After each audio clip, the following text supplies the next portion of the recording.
Catcher's Perfume, Grand Prince City, Lance Going Online Boutique, Thomas Coffee, and Thomas Booking. Thank you so much.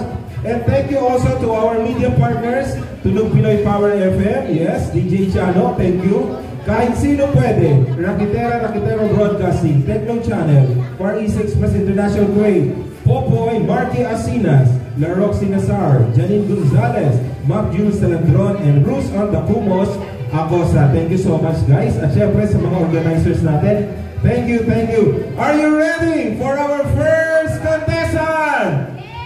Ready na sila.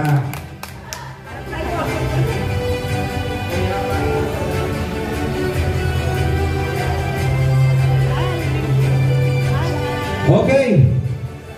So, itong unang ipapakita natin habang nagsiset up is ito isa sa mga na-miss natin na performance, ang Magic. Ayan. Pakitulungan na lang si nasaan yung mga natin? Pakitulungan si Sir i-akyat yung kanyang luggage.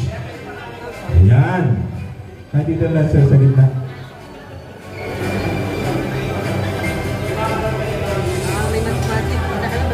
Okay. So, ladies and gentlemen, please welcome our contestant number 1, Mr. Mark Anthony. Palakpakan naman!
pa ganun pa. Ayan, ang ating contestant number 1, palapakan natin, si Sir Mark Anthony. Ayan.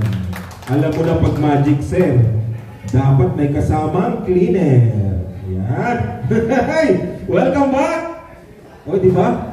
Nakita na tayo, di ba? Ng mga previous ano. Ang maganda dito sa pa-contest natin, mga kaibigan, ang mga judges natin, merong masasabi para sa pinakitang performance ng ating contestant. Ayan. Sir, matanong mo lang, ilang taga-saan sa Pilipinas? Tondo po. Tondo, Manila. May mga taga-Tondo, Manila ba dito? Oy, may meron. Ilang taon na sa Kuwait? 10 years. 10 years. Isang kumpanya lang? 5 kumpanya daw. Yeah. Joke lang. Kala ko 10 years. Laki-laking integrity na yan. Sir, Mark Anthony, pakinggan natin ang sasabihin ni Sir Joson TV sa performance. Ayan. Pakiabot nung kay Sir Joson. Ano ang masasabi niya sa iyong performance? At Yun. yan. Game. Check. Ayun. Napakagaling ng gulo ko sa magic. Overall, sobrang na-amaze ako kasi talaga kung nakakita ng magic.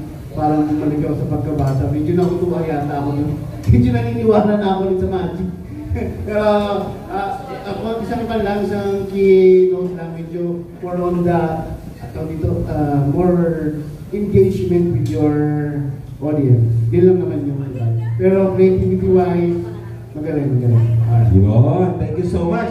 More engagement daw sa audience. Ibig sabihin, gagawin mo sila ng magic, paglalahuin mo sila, tapos ibalik agad. Ganyan. So, palapakan natin ang contestant number 1, Sir Mark Anthony. Thank you so much. Ayan, yung ating mga assistant, pakitulungan lang po si Sir Mark Anthony maibaba ang kanyang bagahe dahil mamaya-maya po ay flight na niya. Ayan, yan po ang kanyang luggage.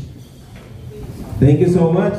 Alright, so maganda rin dito sa pa-contest natin kasi our judges have they are need to express their points kasi importante rin sa mga contestants na kapag sumasali kayo sa mga contest, naririnig nyo kung ano ba yung mas maganda kasi iba yung nasa posisyon ng performer at iba rin yung nanonood. Yan. So,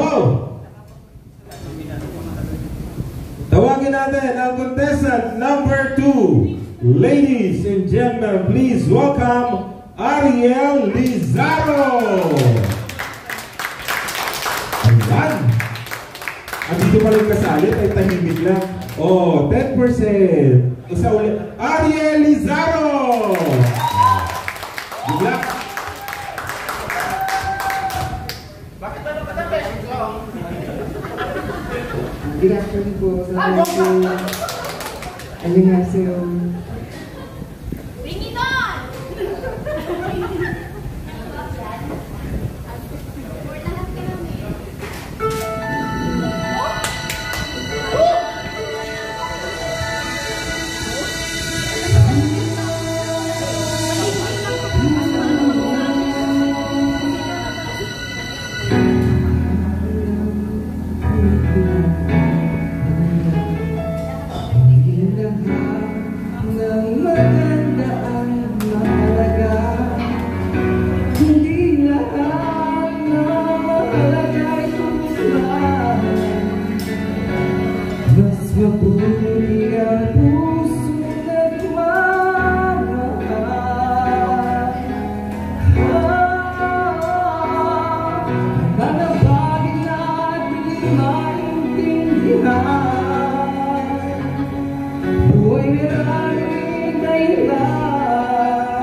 Nasa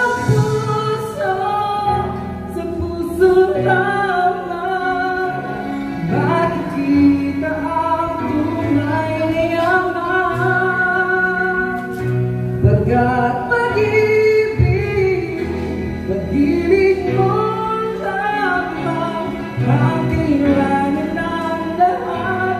Walang mayaman, mahirap, lahat ng bagay sa mundo baliwala kung sige marunong magmahal.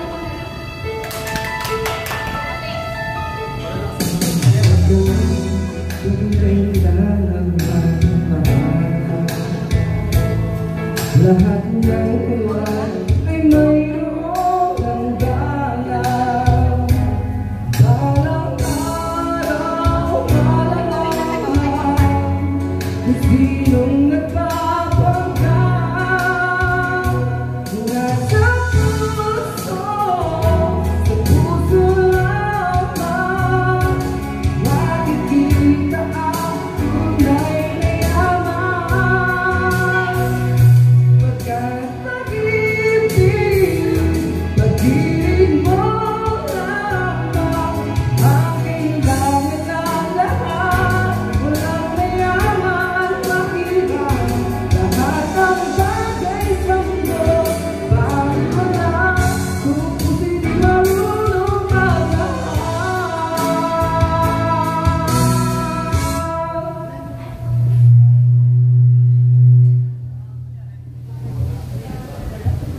Nasa puso.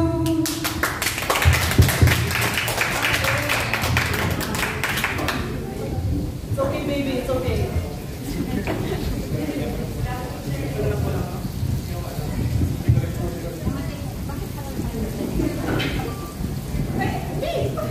Ayun, ang nasa puso na medyo naputol. Nakita natin, for the benefits of our judges, yung instrumental talaga niya is nasa 2 minutes and 48 seconds lang. So, I hope na hindi rin makaya-affect dun sa kanyang performance yung pagkabugal ng kanyang kanta. Kasi last line lang naman yung nasa, pagpaulit ng nasa puso, hindi yung last, yung tono.